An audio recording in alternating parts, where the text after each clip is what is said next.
শুভ দুপুর বন্ধুরা। তো আজকে দেখো দুপুরে কি রান্না করলাম। এখানে আছে ভাত,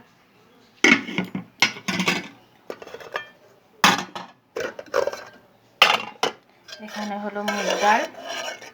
আমরা মুগ ডাল একটু বেশি খাই মুসুরির ডালের থেকে। এখানে আছে বেগুন ভাজা, এখানে আছে একটু আলু ভাজা, এটা একটু স্যালাড আছে, শসা আর পেঁয়াজ।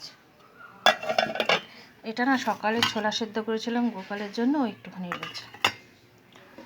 আর এখানে আছে খাসির মাংসর ঝোল আলু দিয়ে। দেখো,